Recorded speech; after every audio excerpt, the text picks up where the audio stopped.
Hello dear students, उम्मीद करता हूँ आप सब ठीक ठाक होंगे। मैं हूँ Asan Das. Welcome you to my YouTube channel. आज की डिस्कशन होगी Newton second law of motion पे। हमने प्रीवियस क्लास में न्यूटन के फर्स्ट लॉ को स्टडी किया था। आज देखते हैं न्यूटन के सेकंड लॉ को। सेकंड लॉ को यूँ अंडरस्टैंड करते हैं कि ये एक बॉडी है। बॉडी कौन सी है? बॉडी ए है, और इस बॉडी ए का जो मास है वो m के इक्वल है। क्या होता है, इस बॉडी पे फोर्स F अप्लाई किया जाता है। जब इस बॉडी पे फोर्स F अप्लाई किया जाता है तो इस बॉडी में क्या होगा, एक्सीलरेशन प्रोड्यूस होगी। यह जो एक्सीलरेशन प्रोड्यूस होती है ये in the direction of force होगी। फोर्स इस डायरेक्शन में अप्लाई हो रहा है तो एक्सीलरेशन भी इसी डायरेक्शन में प्रोड्यूस होगी। और सेकंड बात यह है कि अगर फोर्स का मैग्नीट्यूड ज़्यादा है तो एक्सीलरेशन भी ज़्यादा प्रोड्यूस होगी। अगर फोर्स का मैग्नीट्यूड कम है तो एक्सीलरेशन जो प्रोड्यूस होगी वो भी कम होगी।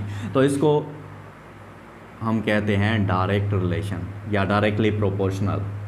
किसके बीच में डायरेक्ट रिलेशनशिप है? एक्सीलरेशन और फोर्स के बीच में जो रिलेशन है वो डायरेक्ट रिलेशन है। एक क्वांटिटी को इंक्रीज़ करते हैं तो दूसरी क्वांटिटी इंक्रीज़ हो जाती है, एक को डिक्रीज़ करते हैं तो दूसरी भी क्या हो जाएगी, डिक्रीज़ हो जाएगी।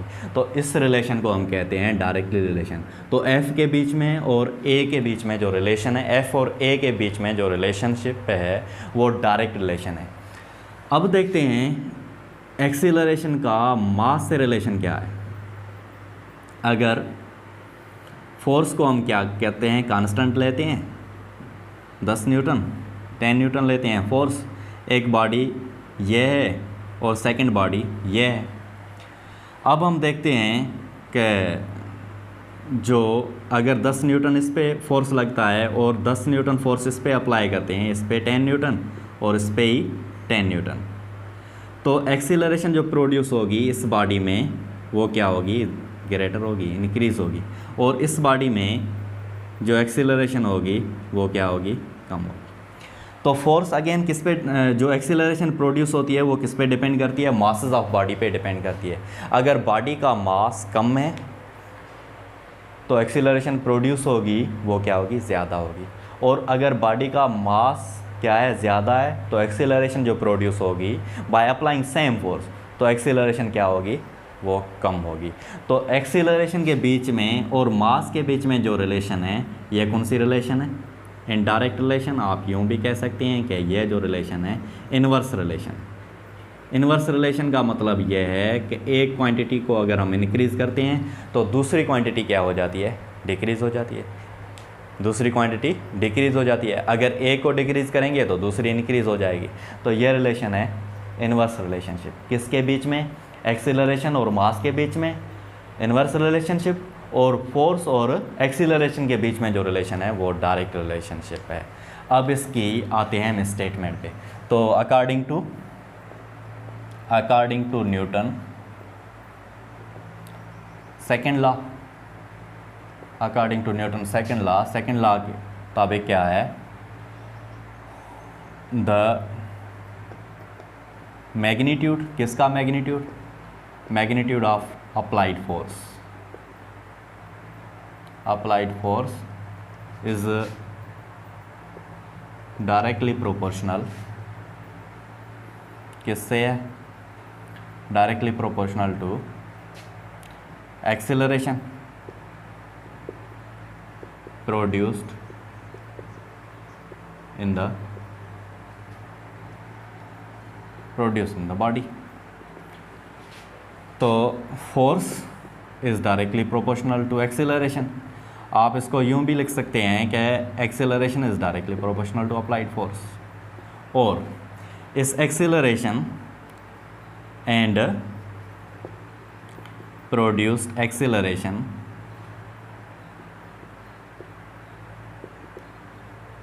इज़ इनवर्सली प्रोपोर्शनल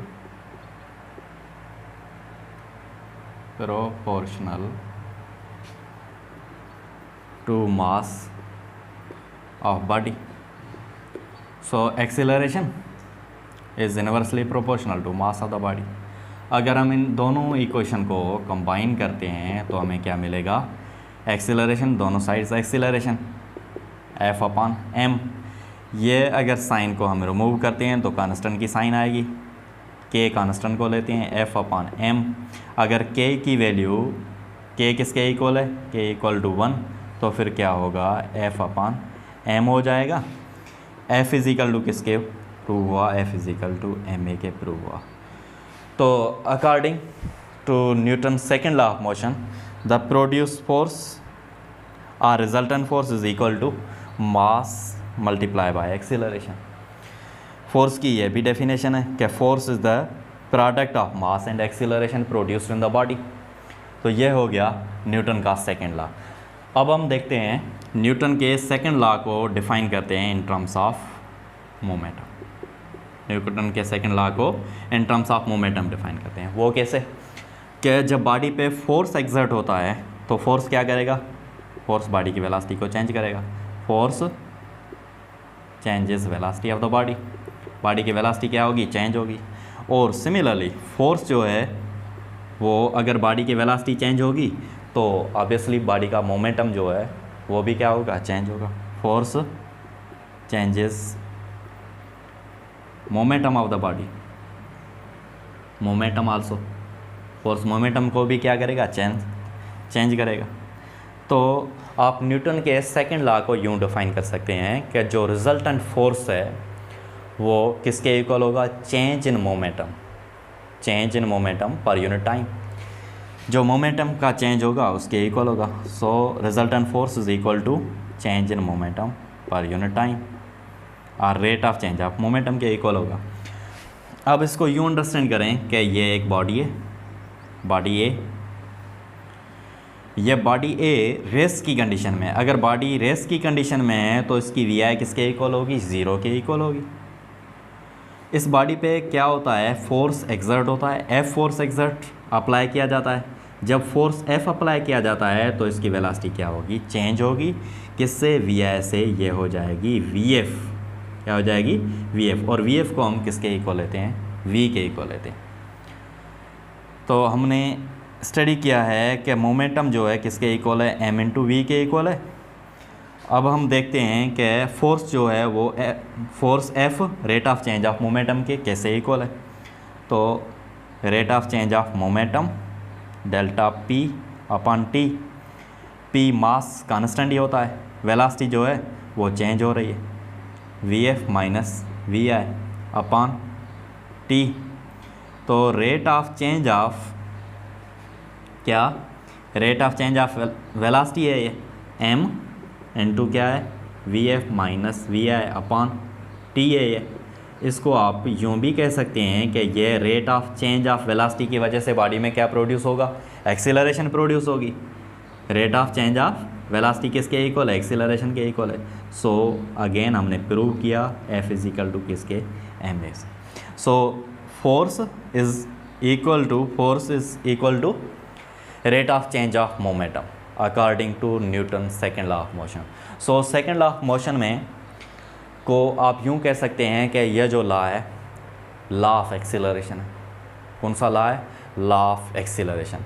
और इस लॉ में हमें जो कॉन्सेप्ट मिलता है वो मास का भी कॉन्सेप्ट मिलता है। किसका कॉन्सेप्ट मिलता है, मास का कॉन्सेप्ट मिलता है। सो आज हमने अंडरस्टैंड किया Newton second law of motion को।